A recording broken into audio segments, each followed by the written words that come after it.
A Bíblia comigo na carta aos Gálatas, no capítulo 4.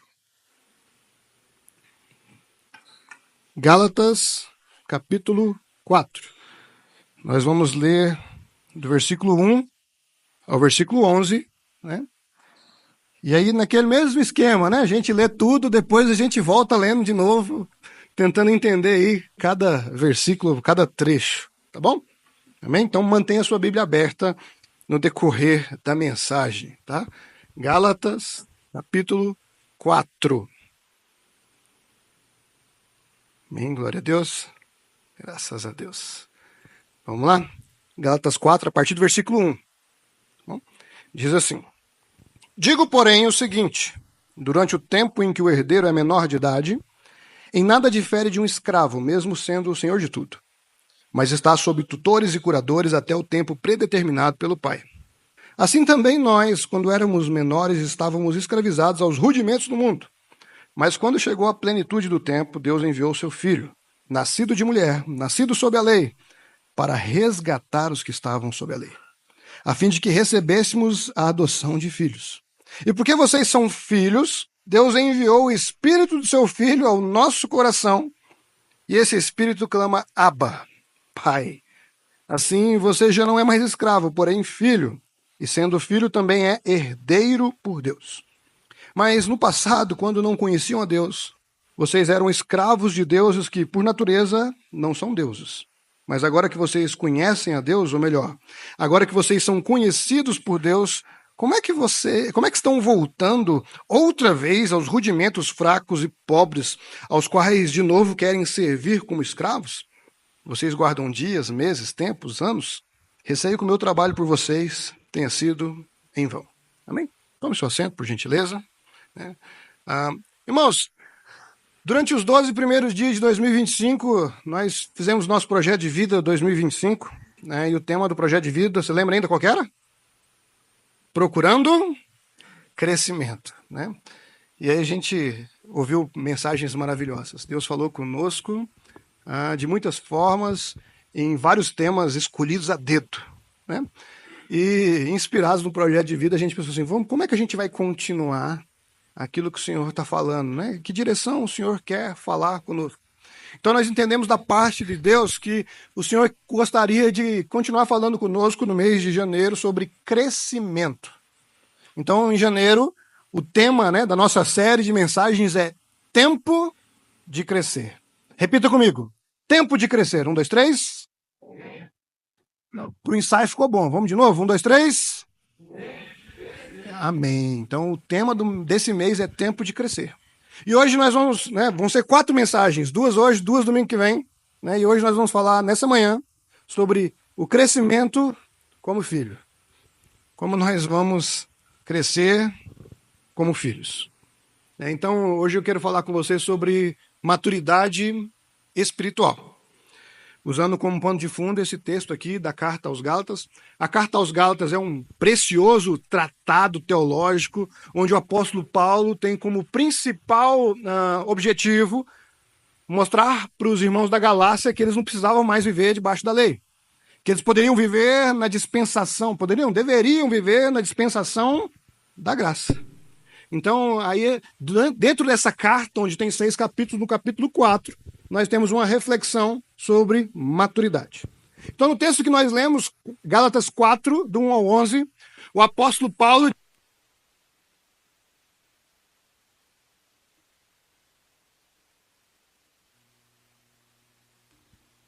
Oi.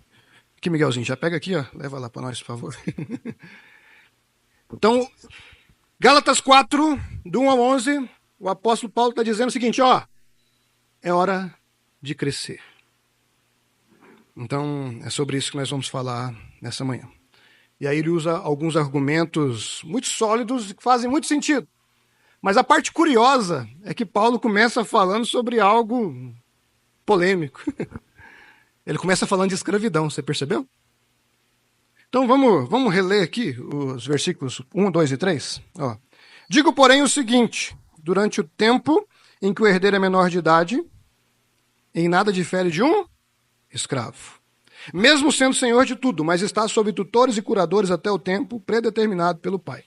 Assim também nós, quando éramos menores, estávamos escravizados aos rudimentos do mundo. Veja bem, quando a gente vê Paulo usar o termo escravidão, para a gente é um pouco distante. Por quê?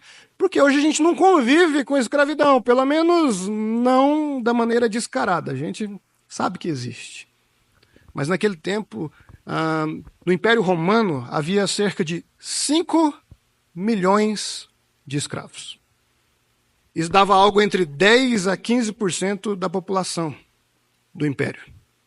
Então, pelo menos uma a cada 10 pessoas era escravo. Percentual grande, não acha? Então, quando ele fala sobre escravidão, todo mundo, ok, eu sei de que você está falando. Mas quando ele faz uma comparação com um filho herdeiro, o pessoal fala assim, peraí, o que é isso aí? É uma comparação curiosa, é uma comparação ousada, eu diria, né? Mas era uma comparação onde ele se fazia entendido, porque as pessoas tinham visto aqui que era um escravo e tinham visto que era um herdeiro. Amém? E a gente também sabe quem é escravo e quem é herdeiro. Geralmente os herdeiros são aqueles que a gente fala assim, esse aí nasceu num berço de ouro. E o escravo, esse aí não tem nem onde cair morto. Então, é sobre esses dois personagens diferentes que o apóstolo Paulo está fazendo uma comparação. E o escravo, né, a comparação do apóstolo Paulo ela é muito pertinente, porque o escravo não escolhe onde vai, o que faz, o que vai comer. Por quê? Porque ele é escravo. Agora eu pergunto, criança escolhe? Na teoria não, né? Por quê? Porque a gente conhece umas crianças aí que mandam na casa, né? A gente conhece umas crianças aí que é o rei da casa, a rainha da casa. Mas não é certo, não deveria ser assim.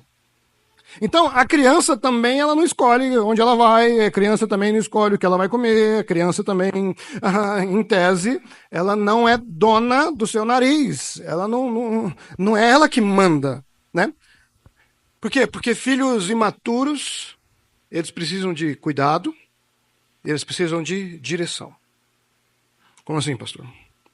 Os pais ou os tutores, né, é que vão dizer, ou que vão cuidar da criança com aquilo que é necessário.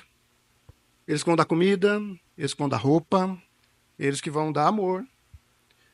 Mas é os pais também que vão apresentar às crianças as obrigações. A criança aprende o que é certo, o que é errado, dentro de casa. Ou pelo menos deveria.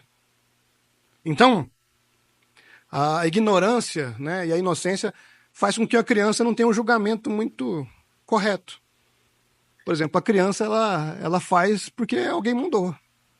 Ela não entende que ela precisa tomar banho todo dia. Por que eu preciso tomar banho todo dia? Por que eu preciso comer verdura? Por que eu preciso tomar vacina?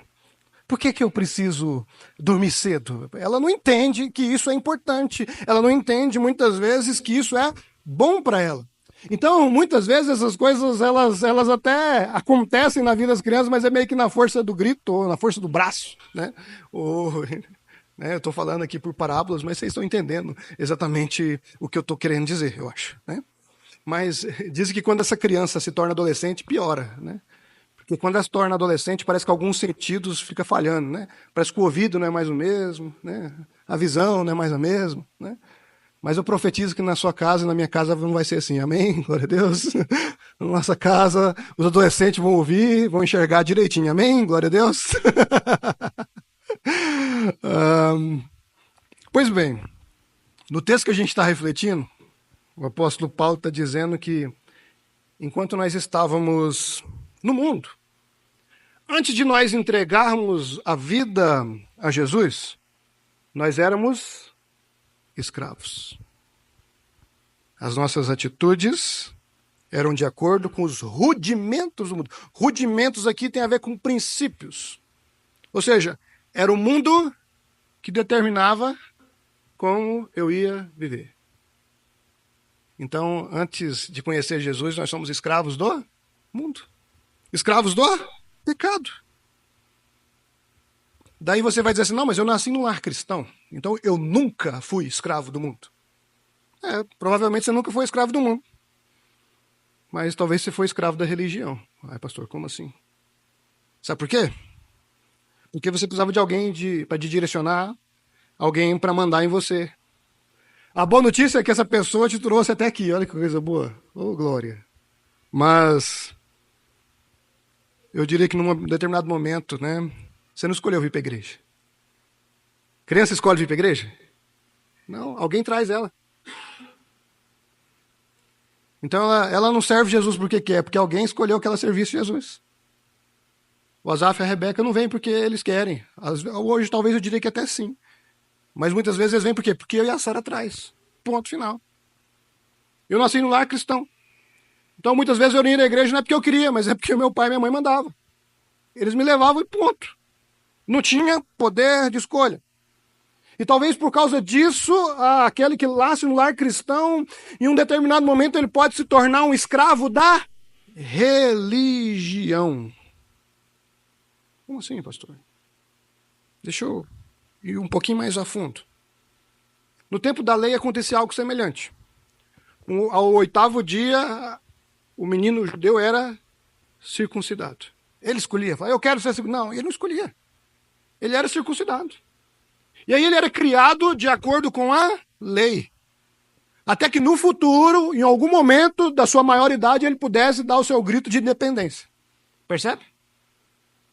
Hoje, né, nós adotamos, né, alinhados com o ministério, a gente não batiza bebês. A gente apresenta os bebês. Agora, adolescente, a gente batiza. Porque a gente entende que a partir dos 12 anos, o adolescente já tem condições de decidir fazer a sua confissão pública de fé. Então, o adolescente já pode ser batizado. É claro, abro um parênteses aqui. Os menores de idade, a gente procura ter o aval dos pais. Mas um bebê não sabe decidir por si só. Então, mesmo que ele nasça num lar cristão, em um determinado momento ele vai ter que dar o seu grito de independência. Os judeus, né, eles celebram o que eles chamam de bar mitzvah, né? Bar mitzvah, que é o quê? Que é a cerimônia onde um menino de 13 anos é declarado um adulto. 13 anos, com as meninas é mais cedo, é o bat mitzvah. E com elas é com 12 anos, né? Porque mulher amadurece mais cedo, né? A gente sabe disso. Não podemos negar. Pois bem, hoje a lei brasileira, ela considera alguém adulto com quanto? Com 18. Mas emocionalmente, psicologicamente, espiritualmente, alguém pode ser declarado adulto antes dos 18, concorda comigo? Assim como tem uns que só vai ser declarado adulto depois de muito tempo depois dos 18. Percebe? Por quê? Porque há diferenças. A questão é que viver como adulto não é fácil, concorda comigo? A vida adulta não é fácil. Vamos ler, vamos continuar a leitura? Versículo 4. Mas quando chegou a plenitude do tempo, Deus enviou o seu filho, nascido de mulher, nascido sob a lei, para resgatar os que estavam sob a lei, a fim de que recebêssemos a adoção de filhos. E porque vocês são filhos, Deus enviou o Espírito do seu Filho ao nosso coração, e esse Espírito clama, Abba, Pai. Assim você já não é mais escravo, porém filho, e sendo filho também é herdeiro por Deus. Então, na plenitude do tempo, algo extraordinário aconteceu. E a ideia de plenitude do tempo aqui é dizer o seguinte, que Jesus não atrasou e nem adiantou. Jesus veio na hora certa. Tudo estava pronto para o momento em que Jesus chegasse. Da mesma forma, ele também não vai voltar tarde e nem vai voltar cedo. Ele vai voltar na hora. Porque ele é Deus. Então, na plenitude do tempo, Jesus veio ao mundo. Jesus veio à terra, nascido de mulher. Ou seja, ele veio como ser humano, mas sem deixar de ser Deus. É o conceito de dualidade, né? 100% homem, 100% Deus, né? Na aula de teologia a gente explica isso melhor, né? Não vamos entrar a fundo.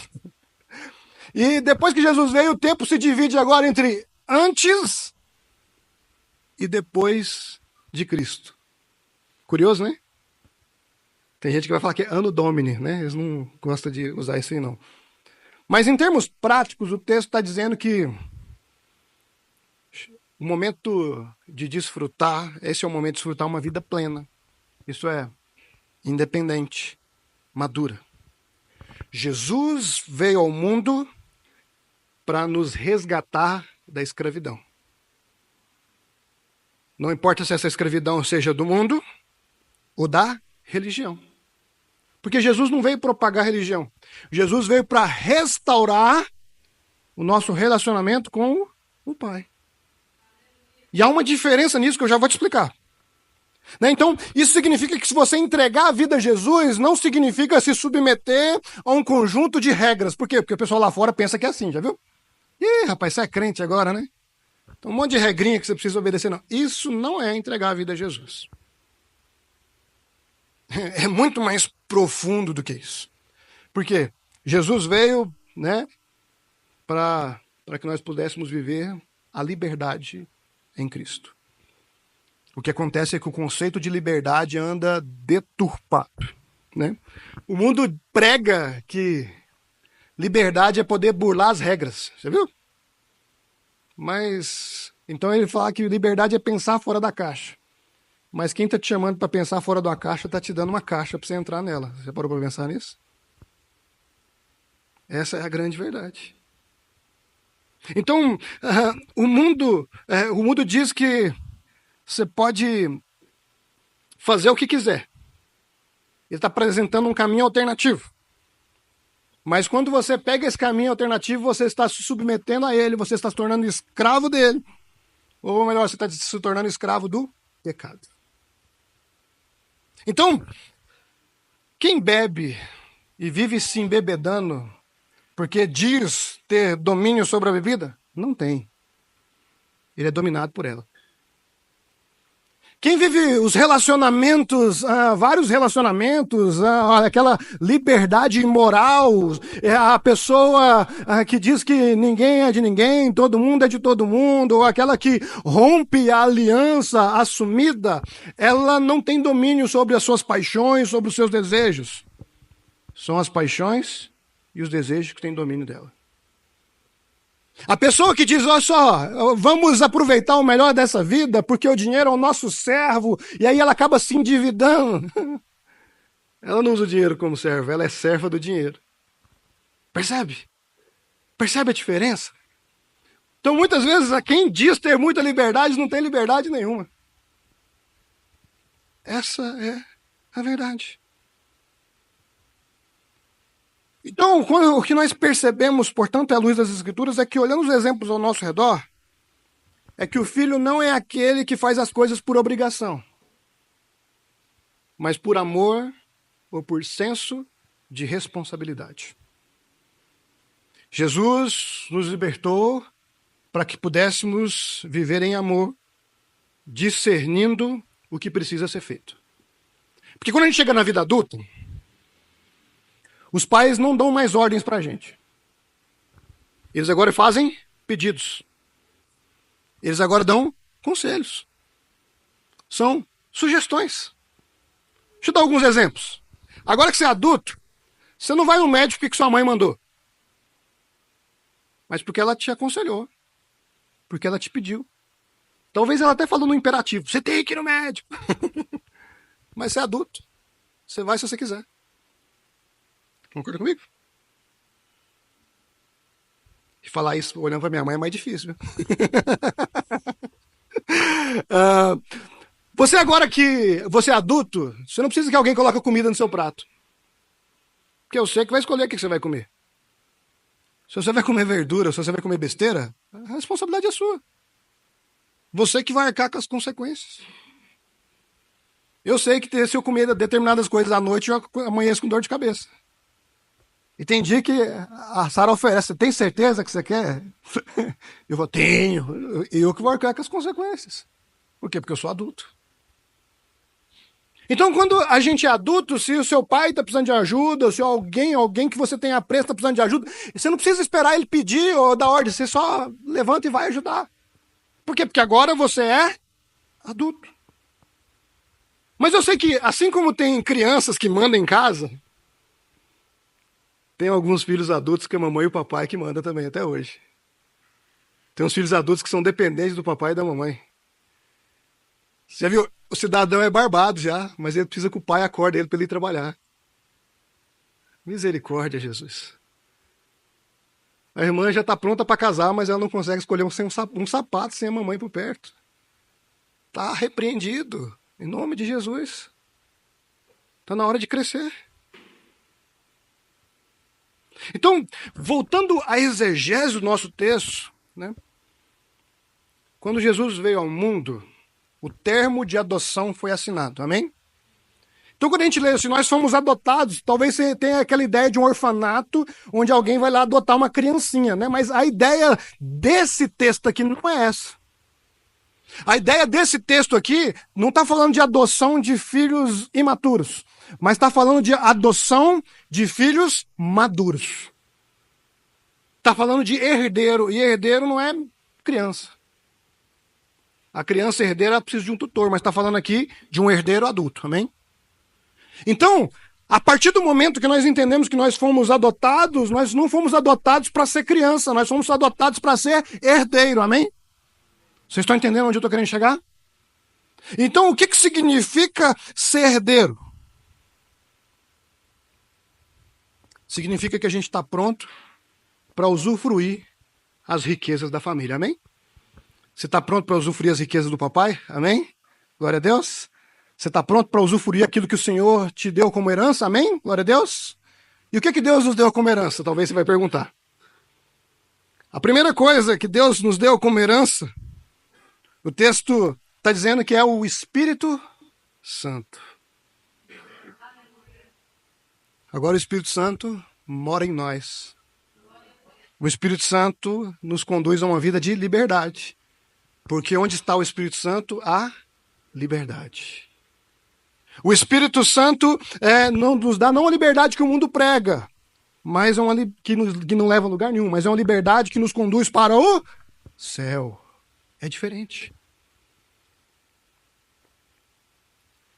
Então, Romanos 8 vai dizer que nós temos as primícias do Espírito.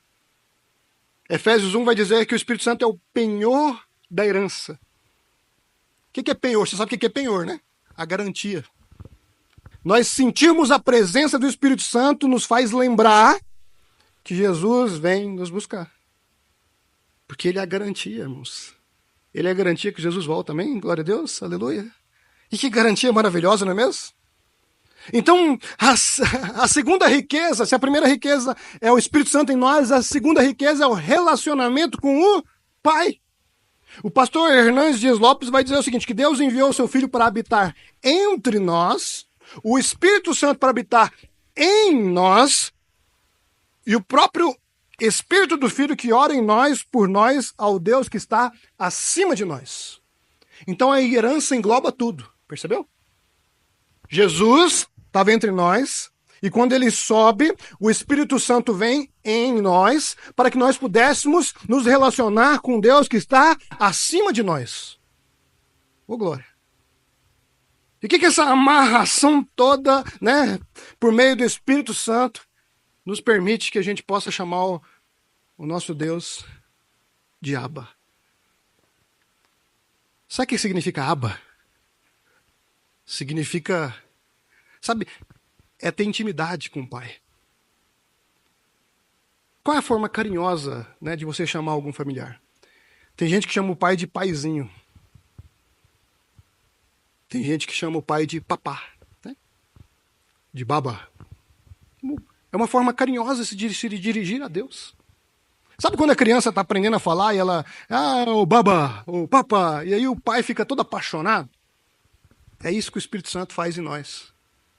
Ele nos dá intimidade de chamar o Pai de uma forma carinhosa, de uma forma que ele entenda que nós temos intimidade com ele. Você percebe isso? Que aí às vezes a criança cresce, mas o pai continua sendo baba, ou papa, ou algum outro nome assim. Eu conheço uma senhora que os netos dela, né, eu estou falando de neto de 30 anos de idade, chama ela de mimô. Por quê? Porque é uma forma carinhosa de se dirigir a ela. É uma coisa entre família. E aí o texto está dizendo que o Espírito Santo produz em nós intimidade com o Pai, a ponto de nós chamar ele de Abba, a ponto de às vezes nós só sussurrar e ele entender. Por quê? Porque nós somos da família. E a intimidade com o Pai é a nossa herança. Você percebe isso? Percebe o tanto que isso é profundo? Então, como eu já disse anteriormente, se nós temos o Espírito Santo em nós, e se nós temos intimidade com o Pai, se eu sou maduro, eu não faço mais as coisas por obrigação. Eu faço porque eu amo. Você percebe que o jogo virou? Deixa eu te falar. Você não vem à igreja porque você é obrigado a vir. Para bater ponto. Sabe por que você vem para a igreja? Porque você quer ver seus irmãos. Porque você quer ter um relacionamento com o Pai. Entre irmãos. Porque Ele é o amor da sua vida, você quer prestar culto a Ele. Percebe a diferença? Sabe por que você lê a Bíblia? Porque você quer ver o papai falar com você. Você quer ouvir o Senhor falar ao seu coração e à sua mente. Não é porque alguém falou que você tem que ler. Mas é por causa do relacionamento que você tem com o Pai. Porque as pessoas que nós temos relacionamento, nós queremos ouvir. Amém? Sabe por que você ora? Porque você quer conversar com o Pai. Porque você ama o Pai. Porque você é da família. Porque você é filho maduro. E filho maduro conversa como gente grande. Filho maduro tem intimidade para isso. Amém? Glória a Deus. Vocês estão entendendo, irmãos? Amém? Sabe por que você devolve o dízimo? Não é porque o pastor disse que tem que devolver. É porque você entende que tudo que você tem é de quem? É do Pai. Então, quando você devolve 10%, você está dizendo assim, ó, tudo é seu, mas está aqui 10% porque eu estou lembrando que tudo é seu. Está aqui 10% para dizer que o Senhor reina sobre a minha vida e que tudo que eu tenho é do Senhor. Então, você percebe que o filho maduro, ele não se move porque é dominado pelo mundo ou pela religião. Mas ele exerce sua liberdade vivendo pela fé. E viver pela fé inclui manifestação de obras. Obras que glorificam o Pai. Faz sentido o que está sendo dito, irmãos? Daí a pergunta que fica é, se eu posso desfrutar do Espírito Santo dentro de mim, se eu tenho um relacionamento de intimidade com o Pai, por que eu vou querer abrir mão disso? Essa é a pergunta de milhões. Vamos continuar o texto? Olha o versículo 8. Mas no passado, quando não conheciam a Deus, vocês eram escravos de deuses, que por natureza não são deuses. Mas agora que vocês conhecem a Deus, ou melhor, agora que vocês são conhecidos por Deus, como é que estão voltando outra vez aos rudimentos fracos e pobres, aos quais de novo querem servir como escravos? Vocês guardam dias, meses, tempos e anos. Eu receio que o meu trabalho por vocês tenha sido em vão.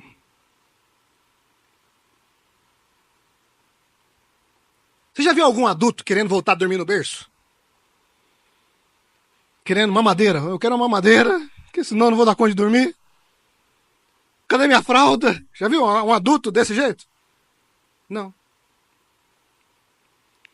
Você conhece algum jovem que o sonho dele era ter o carro, tirar a carteira, aí ele fez 18 anos, tirou a carteira, comprou um carro, mas agora ele quer que o pai dele leve ele para o trabalho, leve ele na escola, na faculdade, no futebol. Faz sentido isso? Não, né? Você já imaginou, já viu alguém que ficou 30 anos preso? E aí depois que ele saiu da cadeia, falou assim, não, lá é meu lugar, eu tenho que ficar lá. Eu gosto da cadeia. Já viu alguém dizer isso? Não. Então o apóstolo Paulo, nos versículos 8 ao 11, está dizendo o seguinte, que após deixar a escravidão da idolatria, após deixar a escravidão da religião, tinha gente que queria voltar para lá. Tinha gente que queria voltar a sofrer. Tinha gente que queria renunciar à liberdade que tinha recebido. Então Paulo está dizendo, eu não acredito que vocês estão pensando nisso. Por quê? Porque é um absurdo. É por isso que tem gente que diz que não existe crente desviado. Assim, o crente que desviou nunca foi crente. Porque aquele que conheceu Deus de forma profunda não vai se desviar. O que você acha dessa declaração? Não, pastor, veja bem. Então outros vão dizer que, na verdade, quem se desviou apostatou da fé. Pois bem, eu não sei como é que você vê isso. Eu não sei se você crê que não existe, não tem como desviar, ou se você crê nos apóstolos. O fato é que Paulo está dizendo que tanto o crente desviado, ou aquele que nunca se converteu, eles, na verdade, são crianças. Eles sabem de nada, inocente. Eles são ignorantes. São inocentes. Como é que a gente vê? Eles precisam de amadurecer. Como é que eles precisam de Jesus? Então como é que a gente vê esse comportamento hoje em dia? Sabe aquela pessoa que não quer assumir responsabilidade? Sabe aquela pessoa que não quer assumir compromisso? São as crianças. São os imaturos. São os filhos que ainda não amadureceram. Então elas argumentam, não, ninguém mandou fazer isso. Ah, precisava? Ninguém me avisou que precisava. Ela tá vendo a pessoa cair e não estende o braço, por quê? Porque ninguém pediu. Ela não se sentiu no dever daquilo, porque ninguém mandou. Eu não fui convidado, essa última é maravilhosa, vamos dizer outra coisa. Sobe alguém aqui no pulso e fala assim, irmão, sábado vai ter uma programação aqui na igreja, tá todo mundo convidado, amém? Aí, irmão, amém. Aí quinta-feira você vê o irmão, e aí, você vai sábado na igreja? Vou nada, nem fui convidado. É hora que os líderes, os pastores choram e a mãe não vê, né?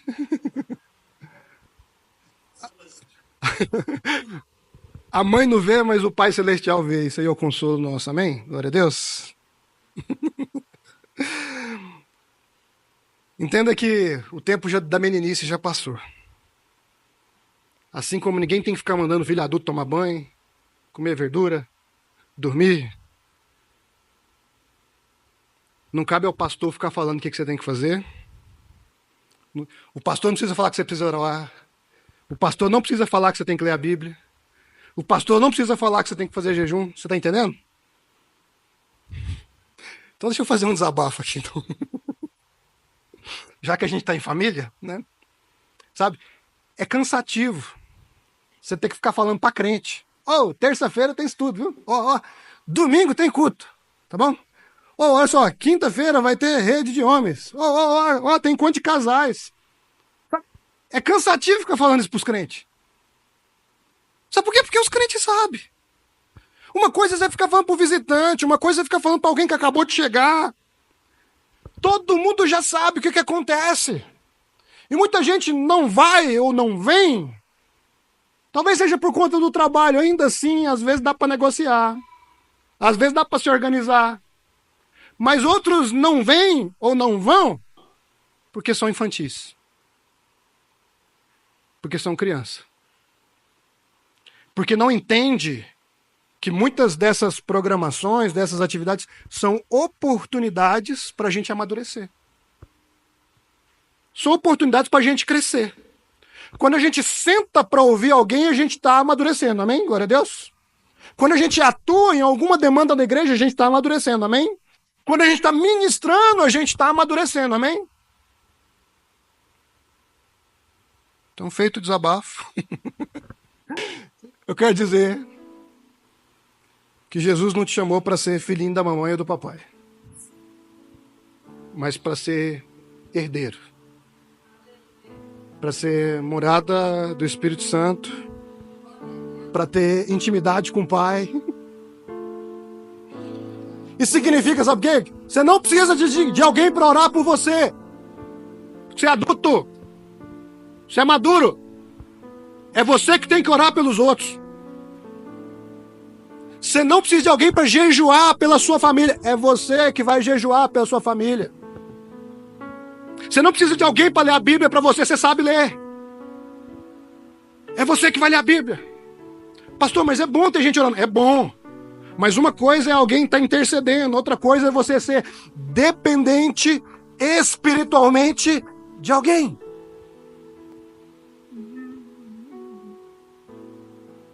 Então, se um pai de família fala assim, pastor, eu só podia ir lá em casa orar, eu falo, por que eu tenho que ir lá? Por que você não ora? Você é um sacerdote lá. Você é crente, você é cheio do Espírito Santo. O mesmo Espírito que está em mim, está em você também. Ah, pastor, o inimigo está furioso, eu não sei o que fazer. Vai orar. Vai ler a Bíblia. Vai se posicionar como filho maduro que você é. Sabe, o meu papel não é te dizer o que você tem que fazer. Mas é como você fazer. Eu sei que pareceu bem Pablo Marçal, mas é a verdade.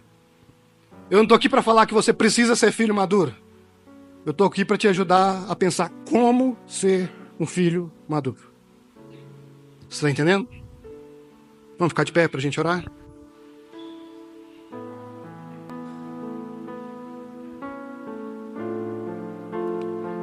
Diante de tudo que você ouviu, como você pretende viver daqui para frente? Como escravo do mundo? Como escravo da religião? Porque ser criança é ser escravo. Ou você pretende viver como herdeiro? Como filho maduro? Essa é a reflexão para nós nessa manhã. Nós vamos adorar o Senhor e daqui a pouco a gente vai orar. Mas a minha oração é que a gente entenda que é tempo de crescer. É tempo de maturidade. É hora de crescer como filho, mas não um filho qualquer, mas um filho maduro. Amém? Eu vou te amar para sempre, meu Senhor. Eu vou andar contigo, seja onde for. No mais alto monte estarei, no vale mais profundo irei. Onde for, te seguirei. E nesse andar contigo eu ouço um sim. Mas é verdade que às vezes ouço não. Mas se você me disse ou não, eu não desisto, não abro mão. Nada vai me separar de ti. É despojar tudo o que sou. É ser bem muito mais que ter. Se a gente entrega o coração, a gente entrega pra valer. É ter a vida no altar, é ver a chama acender. E a cada dia mais e mais saber que é tempo de crescer. Senhor, nesse momento nós nos dirigimos a Ti, te pedindo perdão, Senhor, por muitas vezes nos comportarmos como crianças. Por muitas vezes, Senhor, sermos dependentes de pais, de pastores, de líderes, quando nós, na verdade, deveríamos estar caminhando em maturidade. Ó Senhor, nos ajude a viver longe da meninice, nos ajude a amadurecer de verdade. Nos ajude, Senhor, a viver como filhos maduros. Nos ajude, Senhor, a viver como herdeiros, que nós possamos sim valorizar a presença do Teu Espírito sobre as nossas vidas e ter um relacionamento íntimo com o Pai. Que nós possamos sim, Senhor, caminhar em maturidade, Senhor, para a glória do Teu nome. Essa é a nossa oração nessa manhã, em nome de Jesus.